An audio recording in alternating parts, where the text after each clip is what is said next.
Right, training aids. There's absolutely loads here. So again, Allo 1 and Allo 2, this is the same video. You need to split this up and do part of it for Allo 1, part of it for Allo 2. It's quite similar. So again, describe what it is, say what it is. Your reader is not necessarily going to know what an altitude chamber is. To give it a little bit of a description, say how it helps performance, and then can you apply principles of training. This one's lovely for being able to apply some injury stuff. I know we've not done that topic yet, but I'm going to kind of push you through and show you how we can apply some injury stuff to this as well. So this is quite important stuff when we get to it. So let's start here. So altitude mask and altitude chamber. We spoke about this in the lesson the other day about that Dele Alli altitude mask. That's quite a nice one. And altitude chambers, again, they work in a similar way to ankle weights and that sort of thing. You wear the ankle weights, or you wear the altitude mask, you do a load of training, then you take them off, and then you do it again, and your body responds positively to it. And then you can go into the science of actually how does altitude training work? How does it help you? Might be worth, with one or two of these, mentioning variants. If you got the opportunity to go to St George's Park, which I'm going to talk about in a little bit, there's a link that goes with this about St George's Park and how they use a lot of these things. That if you got the opportunity to go to St George's Park and train in altitude chamber, that's nice variants. It might help you adhere to whatever training plan it is that you're working on. Just coming up here, so yes, similar one here in terms of anti-gravity, anti-oxygen chambers as well. Links to this quite nicely, and again, used at St George's Park, where there is a link not far from this video. Simulators is a good one. So cricket simulator, years and years ago, Shane Warne was a brilliant leg spin bowler, and they got this robot called Merlin to bowl just like him because the English batters couldn't deal with him. Tennis, table tennis, you see these robots on the end of the table at the end of the court, then they can say how many balls they want them to fire, what type of spin they want to put on it, so they can practice and improve their skills, again improving their performance in that particular way. Some other nice ones are golf, where you hit into a simulator, so despite the weather, whatever the weather, you can go and practice your golf and it'll show you how far it goes on all the best courses in the world.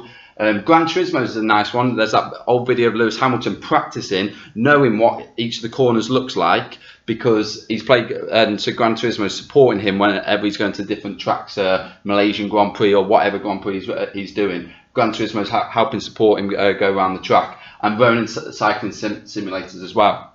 This next one's huge. The reason it's huge is because it's your opportunity to apply sports injuries to it as well.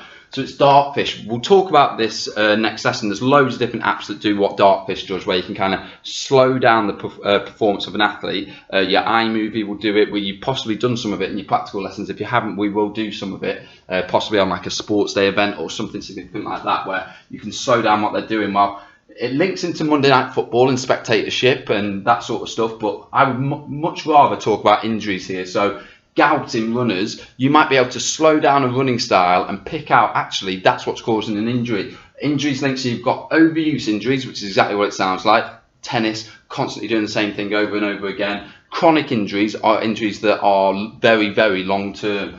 So you might be able to do a motion capture, watch a cricket bowler who does the same action thousands, tens of thousands, millions of times throughout their career of bowling, and then you might be able to pick out something that's going to mean it's less, less stress on his joints or whatever it may be. Tennis and golf elbow, we just discussed, tendonitis and shin splints. This type of language, it's great to get in there, and then you can link it back into your principles of training, where you go, actually, if you get an injury, you go into aggression, you stop improving and you stop progressing. So if we can prevent injury by looking at these things, then your athlete's going to improve their performance. Last part here, just because this topic is so massive, I could have done a whole other section on some of these things. So as I said, St George's Park link, have a nice little look at that. It's a like world-class facility. A Vario pool they use there. Sleep apps could be something that you could look into. That might link into recovery a bit better in terms of making you have all these apps that tell you what quality of sleep that you've had and things like that. How to get the perfect nap in. Again, athletes need to recover. Social media.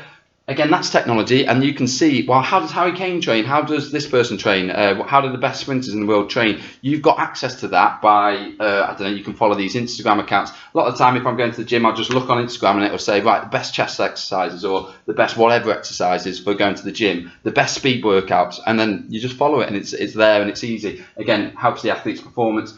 And there's also a nice mental preparation and visualization. Again, if you want to go down that road, it's up to you. You'll find that you're doing different things to different people in the class here. But I think some of these ones here have got some really nice overlap where you can go, I am understanding other things we've done in the course and applying them into my work, which is obviously how you get into that top Mark Band 3 distinction sort of stuff. There you go.